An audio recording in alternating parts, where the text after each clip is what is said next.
तो इंडिगो ने यात्रियों के 3000 बैग भी लौटा दिए हैं और पूरी कोशिश ये है कि जितने भी यात्रियों की फ्लाइट कैंसिल हुई है उनका पैसा रिफंड किया जाए। और खबर यह है कि 610 करोड़ के आसपास का रिफंड इंडिगो की तरफ से किया जा चुका है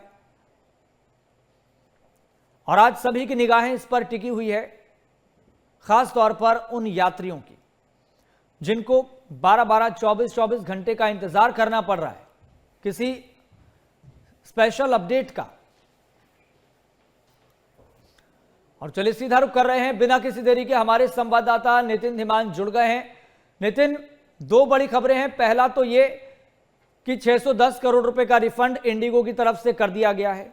दूसरा बड़ा अपडेट यह है कि आज शाम 6 बजे तक डीजीसीए को जवाब देना है इंडिगो की तरफ से। क्या आप बताएं विस्तार से कि क्या प्रॉब्लम हुई, कहां पर प्रॉब्लम हुई और अभी क्या सिचुएशन है? देखिए, वक्त तो दिया गया था पिछली रात 8 बजे तक का जी, लेकिन लेटर लिख करके और वक्त की मांग की गई थी इंडिगो की तरफ से, जिसको बढ़ा दिया गया था 24 घंटे के लिए। तो आज शाम 6 बजे तक का वक्त है, यानी कि करीब 7-8 घंटे और पड़े हैं। तो ऐसे में अगर हम बात करें तो पूरा कंपाइल करके बताना पड़ेगा और इसी के ऊपर आगे निर्णय किया जाएगा, क्योंकि कोई भी आधिकारिक प्रक्रिया जब भी ऑफिशियली होती है तो कमेटी बनाती है और रिपोर्ट या पहले नोटिस जारी किया जाता है, उसके ऊपर फिर संज्ञान लिया जाता है, फिर कमेटी तय करती है आरोप। तो तमाम चीजें होती हैं, तो एक प्रक्रिया वो चल रही है। दूसरा ये भी कहा जा रहा है कि संसदीय समिति, क्योंकि ये मामला राज्यसभा में भी उठा था, तो इसको लेकर के संसदीय समिति के समक्ष भी इंडिगो के अधिकारी पेश किए जा सकते हैं। लेकिन जहां तक सिचुएशन की बात करें, सिचुएशन थोड़ी तो सुधरी जरूर है, लेकिन हम कहें कि पूरी तरीके से पटरी पर आई है वैसा नहीं हुआ है। आज भी दिल्ली एयरपोर्ट से 76 के करीब जो उड़ानें रद्द हुई हैं, चाहे 50 जाने की है और इतनी ही आने के 25-30 आने की है, तो डिपार्चर और अराइवल दोनों ही प्रभावित हुए हैं। कई बड़े जो स्टेशंस हैं, टर्मिनल है, वहां पर तो पूरे तरीके से चीजें थोड़ी सी नॉर्मल कर दी गई हैं, लेकिन जो छोटे स्टेशंस हैं वहां पर अगर देखें, चाहे हम दरभंगा की बात कर ले, गोवा की बात कर ले, अगरतला की बात कर ले, ऐसी जगह पर अभी भी पूरी तरीके से चीजें रिस्टोर नहीं हुई हैं। इसमें एक और चीज देखने वाली है कि सबसे ज्यादा जो लोग प्रभावित हुए वो जिनकी कनेक्टिंग फ्लाइट्स थी और जिनका लगेज एक फ्लाइट से दूसरी फ्लाइट में ऑटोमेटिकली जाता है, तो उनका लगेज नहीं मिल पा रहा था। फ्लाइट तो छोटी ही छोटी कैंसिल हुई, लेकिन लगेज भी नहीं मिल पा रहा था। तो ऐसे में उनको अब लगेज 5 तारीख तक का अभी मिला है और बाकी बैगेज जो है अभी क्योंकि 8 तारीख हो गया, अभी तक का बैगेज आगे प्रोसेस में होगा, तो वो लोग भी परेशान हैं। इसके साथ साथ अब SMS के जरिए और कॉल के जरिए लोगों को बताना शुरू कर दिया कि उनकी फ्लाइट कैंसिल है या रिस्केड्यूल हो चुकी है।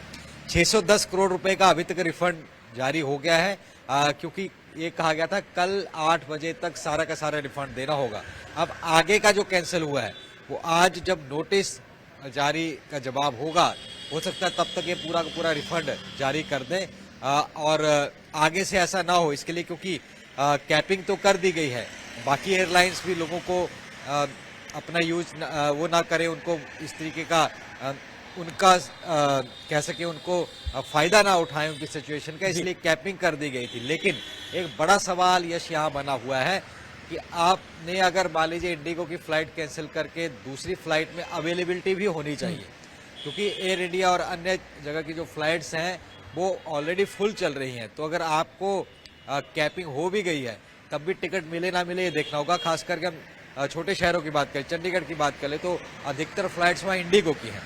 तो अगर इंडिगो की फ्लाइट्स नहीं आ रही हैं और एयर इंडिया की कुछ ही फ्लाइट्स अब वो आ रही है, तो सारा का सारा रश उस तरफ हो जाएगा, फिर आपको अवेलेबिलिटी भी वहां पर मुश्किल हो जाएगी। लेकिन नितिन डीजीसीए को और सरकार को ये भी देखना पड़ेगा, क्या ये जो असल में प्रॉब्लम देखने को मिली है, क्योंकि इंडिगो का एयरलाइन मार्केट स्पेस 60 से 65% है, तो यहाँ पर मोनोपोली की बात दिखाई दे रही है।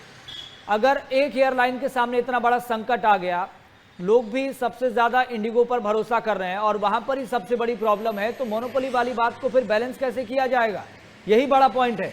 मान लीजिए कि डीजीसीए को जवाब मिल गया इंडिगो की तरफ से, लेकिन फिर भी हमें अकाउंटेबिलिटी सेट करनी पड़ेगी। देखिए यश, जवाब मिल भी जाए तो उसका क्या ही फायदा होने वाला है। अगर देखें हम कि इस तरीके की प्रक्रिया में जवाब दिए जाते हैं, उसके बाद तब तक वैसे ही नॉर्मलेंसी आना शुरू होगी, 1-2 दिन में सारी चीजें नॉर्मल हो जाएंगी, सब भूल जाएंगे और क्या हुआ वो पता नहीं चल पाएगा। लेकिन यहाँ पर बड़ा सवाल है कि प्लान बी क्या है अगर ऐसा कुछ हो जाता है। मान लीजिए एयर इंडिया, इंडिगो सभी की फ्लाइट्स में ऐसी दिक्कत आ जाती है, तो क्या प्लान बी है भारत के पास? क्योंकि सरकार के पास अपनी कोई अभी कैरियर नहीं रहा। एयर इंडिया भी अब प्राइवेट 100% प्राइवेटाइजेशन एक किस्म से कह ले तो कोई भी ऐसी सिचुएशन आ जाए, प्राइवेट ये नाक चलाए, तो फिर क्या प्लान बी है, ये सरकार को गंभीरता से सोचना चाहिए। यही सवाल राहुल गांधी भी उठा रहे थे कि मोनोपोली हो चुकी है, तो अब इसके लिए जरूर गंभीरता से सरकारों को सोचना चाहिए कि अगर ऐसा होता है बिल्कुल, और किसी कंक्लूजन पर पहुंचकर एक ठोस रोड मैप जनता के सामने भी रखना चाहिए और उनके पास भी होना चाहिए, और अकाउंटेबिलिटी इंडिगो की सेट होनी चाहिए। बहुत बहुत शुक्रिया नितिन, जानकारी साझा करने के लिए बहुत बहुत शुक्रिया।